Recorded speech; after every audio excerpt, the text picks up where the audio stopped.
Welcome. In the second half today, we're going to be having a look at another new listing. But boy, didn't that blue label take everybody by surprise yesterday? So not everybody, but at R6.75, the top end of the listing range, it's soared above R9, and you've got two very wealthy young 30-somethings who are running that business. Very wealthy 30-something will be with us in the second half of today's new listing. It's a company called KDAV Group, a merger between two businesses. We don't usually like to see that in new companies, but I'm sure there's a story to be told there as well. They're in the building supplies area, which is booming at the moment as well.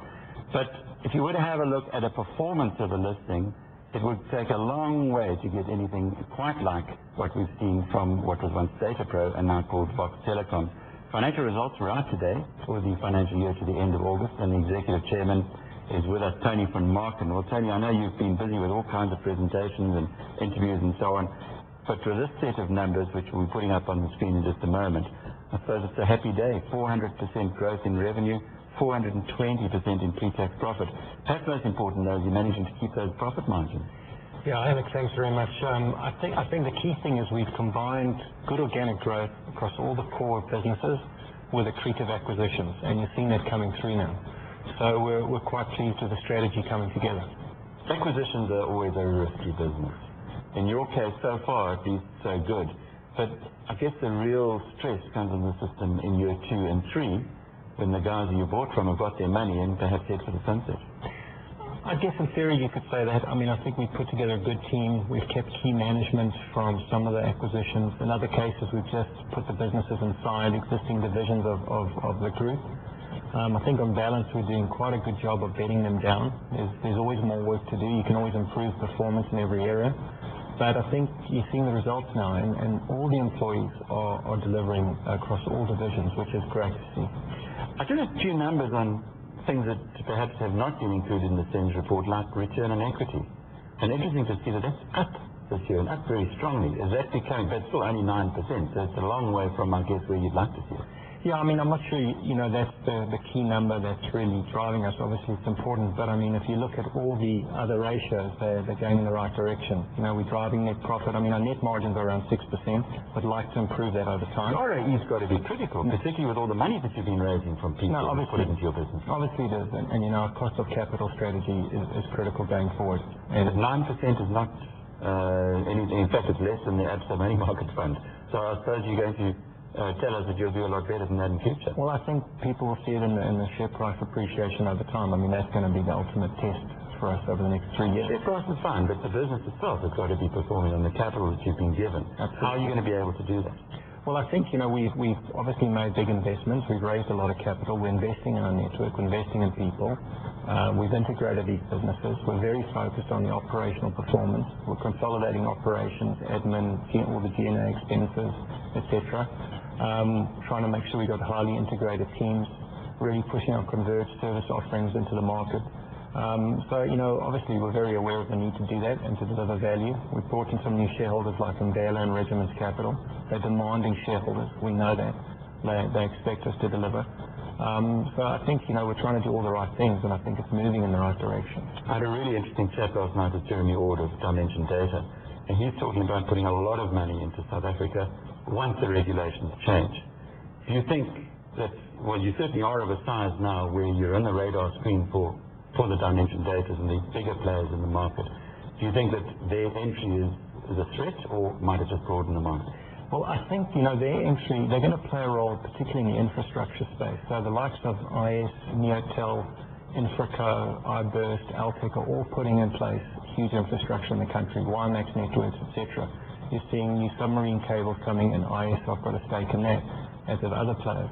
So I think we're going to see excess capacity in the market. We think that's great. That'll give us choice. We can buy from multiple players. And it's sort of like starting an airline and buying 20 747s, but you can only fill 2 of them on day 1. They will need to sell that excess capacity. And I think ultimately that will drive prices down. And you're going to be the people who will be passing that on to the market. Correct. I mean, we're not an infrastructure player. We have what we call points of presence. We have physical, data centers around the country. We interface to the major networks. We interconnect with all the players. But we don't need to own the entire backbone of the network. So So if we can buy capacity from whether it be IS or Infraco or Neotel or Dimension Data, it doesn't really matter. It just gives us more choice in the market. And I think you'll see that drive prices down, ultimately. As far as your position is concerned, and the stock market loves you, or the investors love you, share price up 5-fold in the last 18 months. Doug Reed, your chief executive, thinks it's still way undervalued. Do you share his opinion? Yeah, Doug's an entrepreneur. Doug's been involved for 10 years. He's a great visionary. He's done a terrific job. If you think where we were 10 years ago, one of hundreds of ISPs, then we've come through the pack quite well.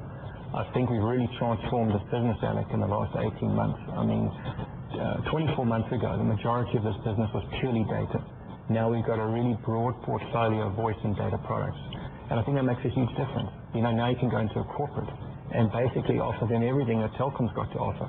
And you don't have to own all the infrastructure to deliver that end product. You need to look after the customer and, you know, control the customer, give them a good service, take care of them, and just do something different. And I think that's the big difference with us. It's almost like bulking customers together so that you can get a better deal from the infrastructure provider. No, that's right. You have this network effect. But what's interesting in our numbers, if you look at the growth of the base, so in the data business, 65% of the growth came purely from the existing customers upgrading and asking for more services. If you look inside the voice business, the same thing. How does that happen? Well, you know, they need more bandwidth, they need more hosting services, their businesses are growing, the economy's growing, so they call you up and they want to upgrade the infrastructure. So you get this effect that if you acquire a business like Storm and you add those 6,000 customers, those 6,000 customers will order more services from you on a yearly basis. We've seen that. And that's a 65% number for us on a yearly basis in the data space. Yes, if you start in the internet in the dial-up connection, you see what ADSL can do for you, and hopefully proper broadband in future, you'd like to use it more. Right. I mean, now that's from a consumer side. Now there we've seen 53% growth. Same thing. You're going to see more growth. You see people churning from dial-up to ADSL or wireless internet.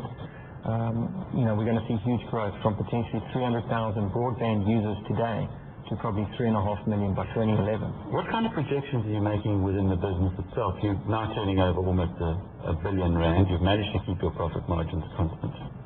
Well, you know, if you look at the monthly annuity that we've reported today, it's worth 140 million rand per month. Now, if you add in Storm and Absa, you'll be looking at about 170 million rand a month business. So that's a 2 billion rand business. Double again from the current? It's double again from where we are, you know, on a full year basis for next year. That's before any other. Can you keep the margin?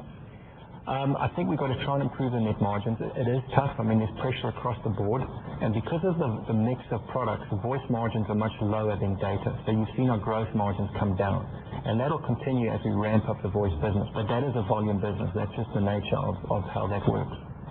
Well, gross margin's very slight decline from 9% to 8.4%. I think the pre-tax margin was where I was getting interested, from 7.5% to 7.7%.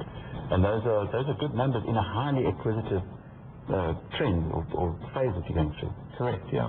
Now, I mean, I think we've had to work hard. You know, after the dilution through the issue of the new shares this year. Now we've worked on the weighted average number of shares, obviously over the 7-month period, but we've managed to drive earnings to the bottom line. And the Storm and Absa deals will be accretive next year as well.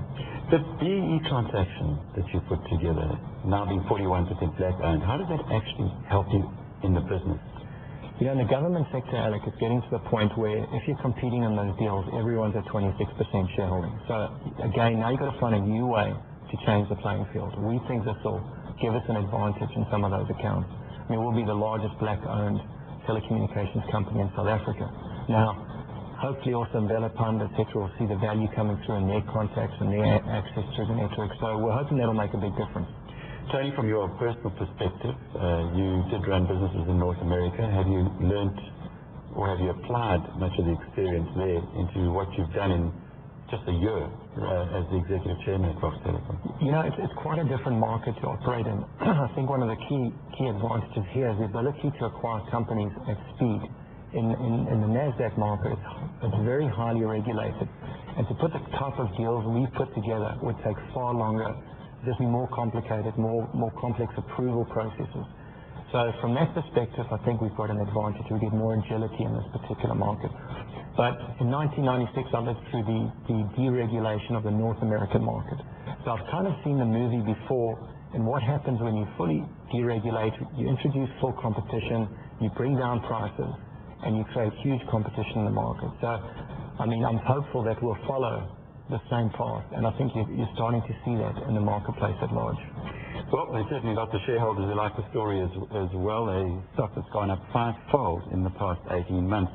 I'm sure that's what Gary Davison's hoping will happen to his company. Listed on the JSE today, R1.25, he tells me, is where it opened.